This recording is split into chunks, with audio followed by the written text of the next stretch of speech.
Hello दोस्तों मेरा नाम है जय मंडल। जैसे कि आप जानते हैं कि मैं प्रॉपर्टी से रिलेटेड कई दिनों से कई महीनों से वीडियोस लेके आ रहा हूं आपके लिए, घर से मकान से प्लॉट से रिलेटेड। दोस्तों आज की वीडियोस में मैं प्रॉपर्टी की ऊपर बात नहीं करूंगा, प्रॉपर्टी से रिलेटेड बात करूंगा। दोस्तों आज की वीडियो फ्रॉड से रिलेटेड होगी कि क्या क्या फ्रॉड इसमें होते हैं। उसमें से एक फ्रॉड जो हमारे सामने आया है वो मैं आपको आज बताना चाहता हूं, ताकि आप जो मोटा रकम जो पैसा आप लगाते हैं प्रॉपर्टी में, अपनी ज़िंदगी की पूरी पूंजी एक इकट्ठा करके, मतलब कि एक सपनों का घर इंसान बनाना चाहता है। लास्ट में मतलब सब कुछ हो जाता है, उसके बाद वो सोचता है कि एक सपनों का घर बनाऊं, लेकिन वही बनाते टाइम वो बड़ी बुरी तरीके से फंस जाता है। वेस्ट ना हो, ताकि आप कहीं ऐसे दलदल में ना फंसे जिसके बारे में आपको नॉलेज ही ना हो कि वहां पे दलदल है। तो दोस्तों आज की वीडियो का पहले से लास्ट तक जरूर वॉच करिएगा। तो सबसे पहले बिना आपका समय गवाते हुए वीडियो को शुरू करते हैं। तो दोस्तों सबसे पहले मैं आपको बताना चाहूंगा कि अभी हमारे बीच में एक कस्टमर आए हमारे, जो कि आर्मी पर्सन है। अब हुआ ये कि वो आने के बाद हमसे बोलते हैं कि भैया हमें प्रॉपर्टी चाहिए, आप हमें प्रॉपर्टी दिखाइए। तो हमने उनको प्रॉपर्टी दिखाया, उनको बहुत पसंद आया और वो लेने के लिए पूरा इच्छुक पहले दिन में ही। दूसरे दिन उन्होंने हमें बुलाया अपने घर पे, हम उनके घर गए। जाने के बाद पता चला कि उन्होंने पहले से ही लोन पे कहीं पे प्लॉट ले रखा है। अब दोस्तों ये यहाँ तक तो कहानी सब सही है कि उन्होंने प्लॉट ले रखा है और वो लोन पे, और उनका 17,000 रुपये मंथली EMI आता है। अब बात यह है कि 17,000 रुपये EMI वो उस प्लॉट का दे रहे जो प्लॉट उनका है ही नहीं। एक्चुअली ये बात उनको भी नहीं पता था। हमने उनको बताया कि सर आप जो ये प्लॉट का जो पैसा दे रहे हैं, ये प्लॉट तो आपका है ही नहीं। एक्चुअली हुआ ये कि उन्होंने जिससे प्लॉट लिया, लेने के बाद उन्होंने क्या किया, जैसे वो आर्मी पर्सन है तो उन्होंने ज़्यादा देखा नहीं और उन्होंने रजिस्ट्री कराया और अपना काम पे निकल गए। और वो वहाँ से मंथली टू मंथली जो भी उनका इंस्टॉलमेंट बनता था 17,000 रुपये महीना, वो उनको बैंक को पे कर रहे थे। अब हुआ ये कि जब वो आए, दोबारा आने के बाद उन्होंने कहा कि मुझे जो है इस प्लॉट पे अब लोन को बढ़ा करके मैं इसको घर बनाना चाहता हूँ। तो बैंक कह रहे कि ठीक है, फिर आप अपना दाखिल खारिज लाइए। अब मेन बात यही पे आके अटक गई कि उनका दाखिल खारिज ही नहीं था। मतलब उन्होंने प्लॉट रजिस्ट्री तो कराया, रजिस्ट्री कराने के बाद जो दाखिल खारिज कराना जरूरी होता है वही नहीं किया। अब मैं दोस्तों आपको दाखिल खारिज थोड़ा सा क्लियर स्पष्ट रूप में आपको बताना चाहता हूं। जो लोग नहीं जानते, जो लोग जानते हैं उनके लिए तो कोई बात नहीं, जो नहीं जानते हैं उनको मैं बताऊं दाखिल खारिज होता क्या है। दोस्तों एक जमीन का टुकड़ा जो होता है, मान के चलिए 1 एकड़ मेरे नाम पे है, मैंने उस पर कॉलोनी काटा। कॉलोनी काटने के बाद मैंने उसमें से कुछ प्रॉपर्टी सेल किया, मान के चलिए आधा एकड़।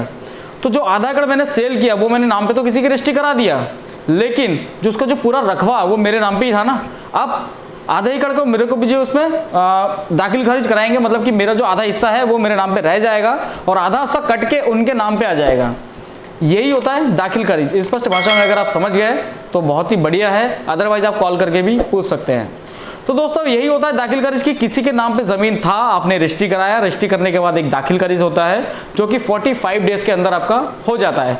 हो सकता है कि कुछ टेक्निकल इशू, कुछ सरकारी गवर्नमेंट के कुछ इशू की वजह से थोड़ा 50 दिन, ये 60 दिन कुछ भी ये लग सकता है, लेकिन अप्रोक्स मिनिमम आपको 45 डेज में दाखिल खारिज करा लेना जरूरी है। दोस्तों दाखिल खारिज ही मेन होता है, आप इस चीज को ध्यान रखिए। कहीं से भी प्रॉपर्टी लीजिए, आप कहीं से भी ये वीडियो देख रहे होंगे तो आप उस भी डीलर से करा रहे हैं तो बहुत ही बढ़िया है, क्योंकि डीलर आपसे थोड़ा रकम जरूर लेता है, लेकिन आपका जो है प्रॉपर सारे काम वो करा के देता है।